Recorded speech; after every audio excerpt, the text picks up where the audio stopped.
Assalamualaikum warahmatullahi wabarakatuh. Perkenalkan, nama saya Dela Perdini.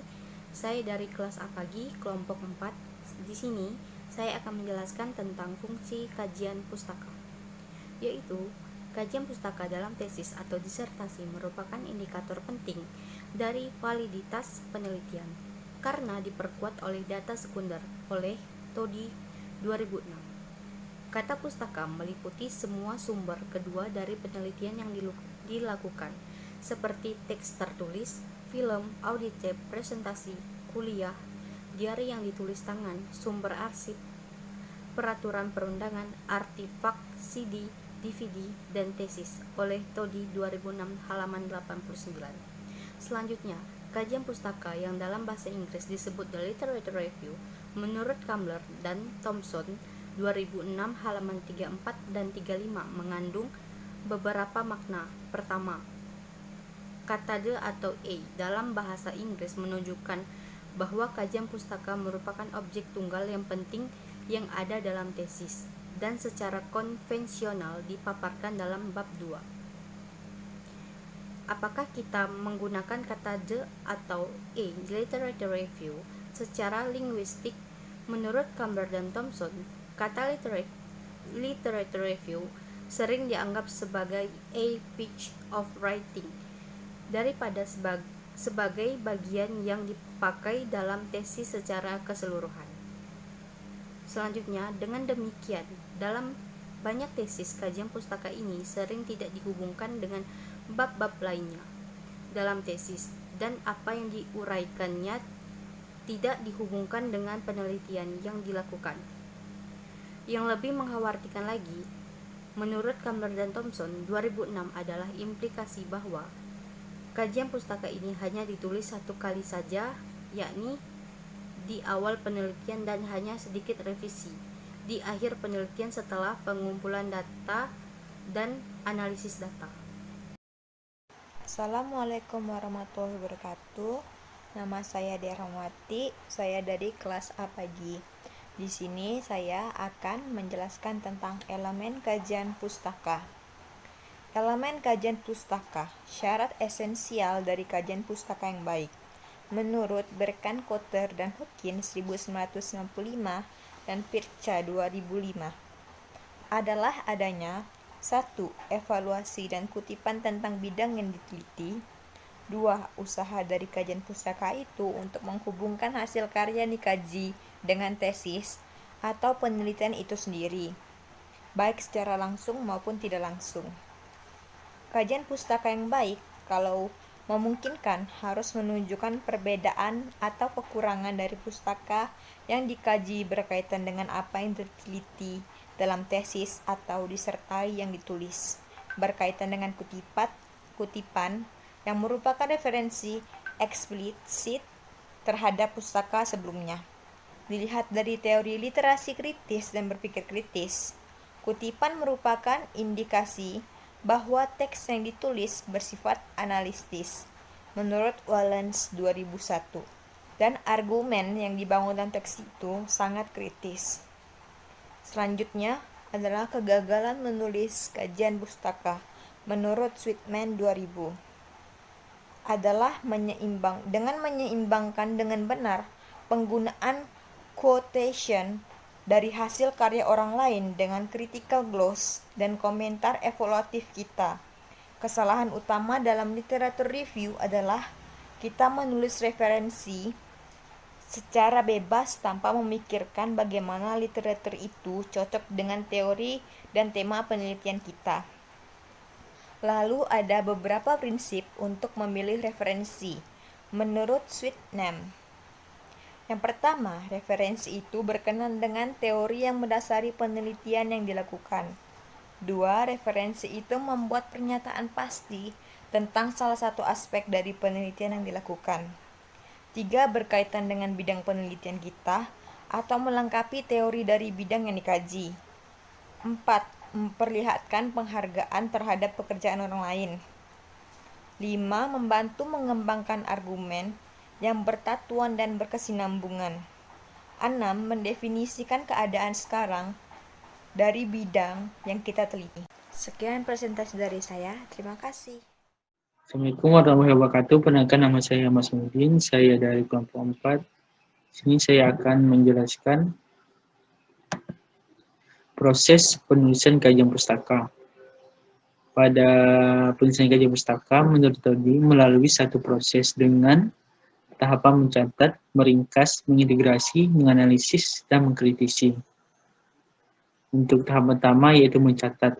Pada bagian ini, semua bagian informasi yang ada di sumber baik tahun terbit, penulis, isi halaman di kota terbit sangatlah penting agar pembaca tahu di mana sumber yang diambil dari tulisan kita. Kedua, meringkas. Dalam meringkas, sumber jurnal kita mengambil setiap kutipan yang akan digunakan dalam penelitian kita. Dalam meringkas, tentu saja kita harus mengambil sumber, nama, tahun, dan lainnya. Mengintegrasikan, dalam proses ini kita perlu mengintegrasikan, menyatukan, dan membandingkan ringkasan atau kutipan yang telah kita ambil dan disusun sesuai dengan kategori yang saling berhubungan. Dalam proses ini biasanya susunan berbentuk list daftar, dengan ini juga bisa memudahkan peneliti dalam mencari kutipan. Menganalisis, dalam menganalisis pengambilan informasi dan membedakan sesuai dengan kategori yang saling berhubungan. Seperti apa yang diteliti, temuan peneliti, bukti, metode, dan dasar peneliti. Terakhir yaitu mengkritisi. Dalam mengkritisi, kita perlu memperhatikan definisi dan cara dalam mengkritik karya tulisan seseorang, karena kita mengevaluasi hasil karya tersebut. Dari setiap tahapan tersebut, akhirnya kita bisa menulis kajian pustaka, dan kita bisa membuktikan dan membenarkan karya tulis yang kita miliki. Assalamualaikum warahmatullahi wabarakatuh. Nama saya Maulida Gemala Anggraini. Di sini saya akan menjelaskan kapan sebaiknya menulis kajian pustaka. Kajian pustaka adalah bagian tesis atau disertasi yang harus ditulis sebelum kita melakukan penelitian atau pengambilan data menurut Creswell 2005 dan Delamont dan kawan-kawan 2005. Dengan memahami konsep teori yang menjadi dasar penelitian kita akan lebih mudah mengambil data dan menginterpretasinya nanti. Akhirnya, data yang diambil ada yang salah dan banyak data yang seharusnya diambil tidak diambil, atau kalau diambil salah cara mengambilnya. Hal ini disebabkan oleh kemungkinan bahwa mahasiswa belum tahu prinsip dasar dari teori yang dikajinya. Selain itu, dengan belum memahami teori yang menjadi dasar penelitiannya, mahasiswa banyak yang tidak tahu harus melakukan apa setelah data terkumpul. Dalam menulis kajian pustaka, menurut Todi 2006, sebaiknya kita menggunakan kombinasi dua pendekatan, yaitu mulai menulis dengan catatan tentang apapun sumber yang kita miliki dan menambahkan dalam catatan itu ketika kita menemukan informasi baru. Selama waktu itu, metodologi akan muncul dan pengumpulan data akan dimulai, tetapi kita akan terus membaca dan menulis. Sering terjadi bahwa sumber terakhir mungkin ditambahkan sehari sebelum dokumen itu diselesaikan. Hal ini tergantung pada kecepatan kita mendapatkan sumber melalui internet, perpustakaan, dan antar perpustakaan. Terima kasih. Assalamualaikum warahmatullahi wabarakatuh. Perkenalkan, nama saya Muhammad Akbar Adha. Saya akan mempresentasikan beberapa hal yang perlu diperhatikan dalam menulis kajian pustaka. Cara menulis referensi. Cara menulis referensi di sini ada 3 cara. Pertama, central reporting, kemudian non-central reporting, kemudian ada non-reporting. Yang pertama, central reporting. Di sini penulis dilaporkan sebagai orang yang bertanggung jawab terhadap argumen dan ditempatkan sebagai subjek dalam kalimat. Contohnya di bawah. Di sini Burke sebagai penulis ditulis di awal kajian pustaka. Kemudian disusul dengan reporting verb dan dilanjutkan dengan argumen. Yang kedua, non-central reporting. Di sini penulis juga dilaporkan sebagai orang yang bertanggung jawab terhadap argumen. Tetapi nama mereka lebih sedikit fokus. Sebagai contoh di bawah, di sini penulis ditulis setelah argumen dan nama penulis dikutip dengan ditaruh di dalam tanda kurung. Lanjut, yang ketiga non-reporting. Di sini fokus lebih sedikit diberikan kepada penulis dan tidak ada reporting verb. Jika dilihat sebelumnya pada central reporting, di situ terdapat reporting verb discover. Burke discover that many bla bla bla bla bla. Sedangkan pada non-reporting di sini tidak terdapat reporting verb. Kemudian lanjut dengan cara menulis referensi berdasarkan sumber. Yang pertama di sini ada secondary source atau sumber sekunder. Sebagai contoh di bawahnya H.W. Sachs mendeskripsikan penelitian dari Oros Neugebauer di dalam bukunya yang berjudul Civilization Before Greek and Rome. Jadi, H.W. Sachs ini menggunakan penelitian dari Oros Neugebauer sebagai landasan penelitiannya atau landasan teori maupun landasan dari buku Civilization Before Greek and Rome. Kemudian yang kedua, jika diambil dari buku yang dikutip.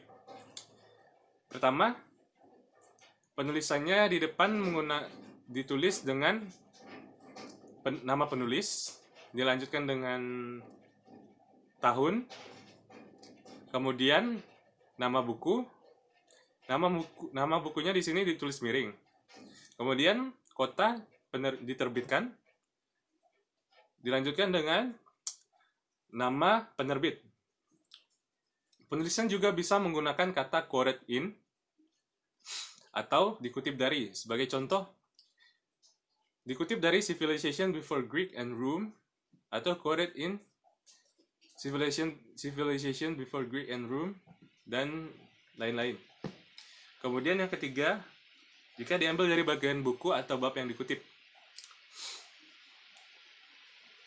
Di situ tertulis bahwa kutipan menyertai nama penulis, dan di bibliografi ditulis nama penulis, nama editor, judul buku, dan juga pada nama artikel di antara tanda petik tunggal, kemudian nama buku dicetak miring. Berikut contohnya di bawah. Lanjut ke nomor 4, jika diambil dari artikel dan jurnal. Yang berbeda dari jurnal dan buku, di sini jurnal terdapat judul jurnal, kemudian nama jurnal, ada juga volume dan issue. Berikut contohnya di bawah. Kita lanjut ke kelima. Di 5 di sini jika artikel diambil dari internet. Di sini contohnya merupakan artikel dari jurnal yang diambil dari internet.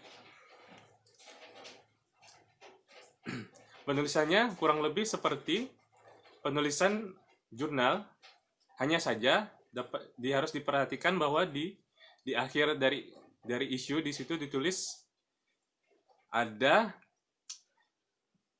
link atau tautan, kemudian dilanjutkan dengan tanggal diakses. Tanggal diakses ini maksudnya adalah tanggal saat kita membuka dari link tersebut. Kemudian di sini ada beberapa pertanyaan yang semestinya dikemukakan di dalam kajian pustaka. Yang pertama, apa tujuan dari penelitiannya? Apakah ada atau tidak? Kemudian ada apa hasil dari penelitian itu? Kemudian pendekatan, metode, strategi apa yang dipakai? Habis itu apakah ada konteks apa penelitian itu dilakukan, dalam konteks apa? Dan selanjutnya, kita lanjutkan ke reporting verb. Seperti yang sudah kita bahas sebelumnya di central reporting. Di sini reporting verb sering digunakan di dalam kutipan atau quotes. Berikut ini contoh dari reporting verb. Yang pertama, reporting verb yang menyatakan statement. Sebagai contohnya report. Kemudian ada yang menyatakan penilaian pribadi penulis. Contohnya explain. Ada yang menyatakan pendapat penulis, argue, dan sebagainya. Lanjut ke beberapa pertanyaan dalam mengkritisi penelitian sebelumnya. Saat mengkritisi penelitian, kita harus melihat aspek-aspek di bawah ini. Yang pertama, apakah masalah penelitiannya dinyatakan atau jelas atau tidak. Kemudian, variabel penelitian dideskripsikan atau tidak. Desain penelitiannya cocok atau tidak. Instrumen penelitian digunakan tepat atau tidak. Dan sebagainya. Oke, kita lanjutkan ke contoh dalam mengkritisi pustaka dari tesis. Berikut contohnya di bawah. Ada beberapa kalimat di sini yang saya ubah warnanya. Ini mengindikasikan bahwa terdapat kalimat kritik atau kekurangan dari pada kajian pustaka tersebut. Kemudian untuk setelah menyatakan kekurangannya, kita juga bisa mengisi kekosongan dengan menyatakan gap atau kekosongan. Berikut contohnya. Kemudian gap ini nanti digunakan untuk melakukan penelitian selanjutnya. Biasanya gap ini akan ditulis di abstrak penelitian kita. Kemudian ini ada beberapa singkatan yang sering digunakan dalam menulis referensi. Pertama, IBIT, in the same place, opposite, the work already referred to, Luxit, sick, et al, dan lain-lain.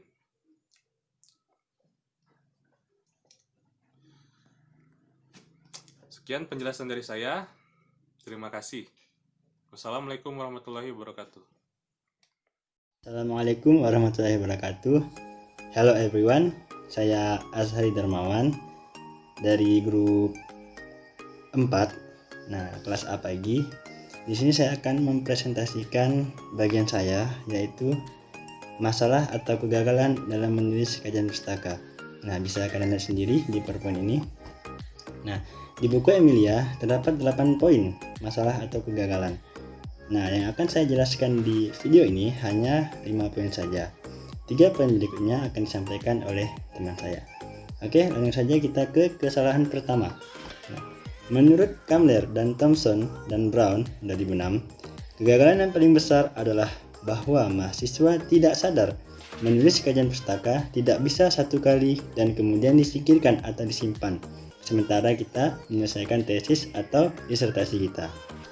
Nah, ketika kita sudah mendapatkan data dan temuan penelitian, kita tidak boleh meninggalkan atau mengabaikan kajian pustaka yang telah kita buat sebelumnya. Tetapi, kita harus kembali lagi dan melihat di mana hubungan antara data yang kita peroleh dengan pustaka yang sudah ada. Nah, di sini tugas kita adalah menghilangkan pustaka jika ada yang kurang atau tidak relevan dengan temuan penelitian yang kita peroleh. Oke, kemudian ke kesalahan kedua. Kegagalan menghubungkan referensi yang ditulis dalam kajian pustaka dengan penelitian yang dilakukan menurut Swetnam 2000 dan Creswell 2005. Nah, kebanyakan peneliti berpikir bahwa kajian pustaka ini adalah bagian terpisah dari bagian tesis lain. Sedangkan menurut Murray 2002 halaman 107, kajian pustaka tidak hanya merupakan sintesis dari penelitian atau hasil karya orang lain, tetapi juga merupakan sintesis antara penelitian orang lain dengan penelitian kita. Maksudnya, kajian pustaka ini tidak hanya perpaduan dari penelitian atau hasil karya orang lain, tetapi juga perpaduan dari antara penelitian orang lain dengan penelitian kita. Nah, itu. yang harus diperhatikan. Kemudian kita ke kesalahan ketiga. Nah, menulis kajian pustaka yang terlalu banyak atau overloading a literature review.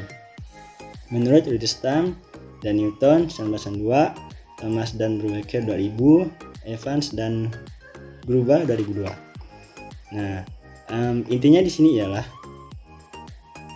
jangan mencantumkan semua yang kita baca dan kita ketahui. Yang harus kita lakukan adalah mengidentifikasi dan membahas pendekatan yang dipakai orang lain dalam menjawab permasalahan yang ditujukan dalam penelitian kita. Nah, dan menurut Evans dan Gruber 2002 halaman 73, dalam menulis kajian pustaka, kita seyogyanya memperhatikan cakupan dan tujuan penelitian. Nah, jadi di sini jangan sampai kita berpikir atau merasa sayang telah menghabiskan banyak waktu untuk membaca dan memahami, sedangkan tidak kita cantumkan dalam kajian pustaka semuanya. Nah, jangan berpikir demikian. Fokus saja pada poin-poin yang sudah saya katakan sebelumnya dan menurut para ahli yang ada di PowerPoint ini ya. Nah, kemudian kita lanjut ke kesalahan keempat. Nah, gagal menuliskan bibliografi ketika membuat catatan atau informasi dari bibliografi. Ingat, dalam menulis bibliografi kita harus teliti dan jangan sampai lupa menulis judul, tahun penerbitannya, dan penerbitnya. Tulislah bibliografi secara lengkap untuk setiap karyanya. Nah, kenapa demikian? Karena jika kita lupa atau tidak teliti dalam menulis bibliografi, maka hal tersebut bisa menimbulkan kesulitan di masa mendatang. Seperti kita tidak tahu siapa penulisnya, di mana, dan di halaman berapa. Karena kita lupa atau karena kita gagal dalam menulis bibliografi ini, ada yang kurang gitu kan. Nah, hindari kesalahan tersebut. Dan yang terakhir yaitu yang kelima. Nah, memulai kalimat atau paragraf dengan menggunakan kata-kata Smith found, John conclude, Anderson state, dan sebagainya. Ini tidak hanya menunjukkan kemampuan menulis yang kurang bagus, tetapi juga menghilangkan esensi dari kajian pustaka yang efektif. Kalimat-kalimat seperti ini, menurut Rudestam dan Newton 1992, sebaiknya dipakai seminimal mungkin. Nah, cara meminimalisir penggunaan kata-kata yang sebelumnya yaitu Smith found, John conclude, dan Anderson state ialah dengan mengembangkan tema. Nah, setelah itu kita mengutip hasil karya orang lain yang relevan atau yang berkaitan dengan penelitian kita untuk mendukung apa? Untuk mendukung argumen yang akan kita buat. Nah, jadi istilahnya bisa dikatakan kutipan tidak langsung. Nah, jadi kita membuat suatu argumen tetapi ada dukungan dari pendapat peneliti yang lain. Nah, sehingga argumen kita itu menjadi argumen yang cukup kuat gitu karena ada dukungannya. Nah, beda dengan kutipan langsung yaitu hanya mengcopy paste dan otomatis kata-kata di atas seperti Smith found, John conclude, dan Anderson state itu bakal dipakai kalau kita menggunakan kutipan langsung seperti itu. Nah, jadi ingat harus menggunakan atau mengembangkan tema sendiri. Nah, baiklah, demikian presentasi dari saya tentang kesalahan dan kegagalan dalam menulis kajian pustaka. Terima kasih. Wassalamualaikum warahmatullahi wabarakatuh. Assalamualaikum warahmatullahi wabarakatuh. Perkenalkan, nama saya Ragil Pemayoga dari kelas A pagi semester 5 yang tergabung dalam grup 4 ya, yang membahas bab 9 mengenai menulis bab kajian pustaka atau literatur review. Baik, kita akan masuk ke dalam poin pembahasannya. Nah, jadi di sini saya akan melanjutkan penjelasan atau pembahasan dari teman saya mengenai masalah atau kegagalan dalam menulis kajian pustaka. Yang keenam yaitu menggunakan kutipan terlalu banyak. Yang ketujuh, dalam membaca referensi hanya membaca kesimpulannya saja dan tidak membaca metode penelitiannya. Dan yang kedelapan, plagiarisme. Nah, kita akan masuk dalam poin yang keenam, yaitu menggunakan kutipan terlalu banyak. Nah, berkenaan dengan hal ini, Kudestam dan Newton pada tahun 1992 mengingatkan bahwa kajian pustaka bukan kompilasi fakta dan perasaan, tetapi merupakan argumen yang koheren yang telah menggiring pada deskripsi penelitian kita. Nah, maksudnya di sini adalah ketika kita terlalu banyak menggunakan atau menggunakan kutipan terlalu banyak, maka nantinya kita akan menjadi bingung untuk membawa arah penelitian tersebut, karena kita cukup mengambil kutipan yang cocok dan pantas untuk penelitian yang telah kita teliti atau penelitian yang akan kita teliti. Nah, kita akan masuk dalam poin 7, yaitu hanya berfokus terhadap kesimpulannya saja, bukan metode penelitiannya. Dalam membaca referensi, hanya membaca kesimpulannya saja dan tidak membaca metode penelitiannya. Nah, karena di dalam kesimpulan terdapat berbagai poin penting, ya. Di situ diantaranya terdapat pembahasan masalah dan metode penelitian, sehingga orang-orang akan lebih berfokus pada kesimpulannya saja dibanding dengan metode penelitian, karena di dalam kesimpulan sudah terdapat metode penelitian. Baik, poin yang terakhir atau poin yang ke-8 adalah plagiarisme. Nah, plagiarisme adalah kegiatan mengambil karangan atau kata-kata, pendapat, atau gagasan dari orang lain dan menjadikannya seolah milik kita. Baik, kita akan masuk dalam pembahasan selanjutnya, yaitu kapan bisa mengatakan cukup, meliputi. Pertanyaan yang pertama yaitu seberapa banyak kajian pustaka yang harus ditulis dan kapan bisa dikatakan cukup. Dan yang kedua, sampai tahun berapa yang kita sumber yang kita boleh dikutip atau dibaca. Kita akan masuk dalam pertanyaan pertama, seberapa banyak kajian pustaka yang ditulis dan kapan bisa dikatakan cukup. Nah, kita bisa merasa cukup dengan kajian pustaka kalau kita sudah merasa kenal dengan orang yang disebut sebagai orang yang menulis atau membicarakan topik yang sama dengan topik penelitian kita, atau kita merasa sudah memasukkan semua teori yang sebaiknya dimasukkan dalam kajian pustaka atau disertasi kita. Dan untuk yang pertanyaan kedua, sampai tahun berapa sumber yang kita boleh dikutip atau dibaca. Nah, berkaitan dengan ini, sebaiknya kita tidak membatasi tahun penerbitan sumber yang dibaca, karena sebagai penulis tesis atau disertasi, kita dituntut untuk mengetahui teori dari awal sampai pada saat tesis atau disertasi itu diujikan. Nah, mungkin itu saja yang dapat saya sampaikan pada kesempatan kali ini. Semoga bermanfaat. Akhir kata, wassalamualaikum warahmatullahi wabarakatuh.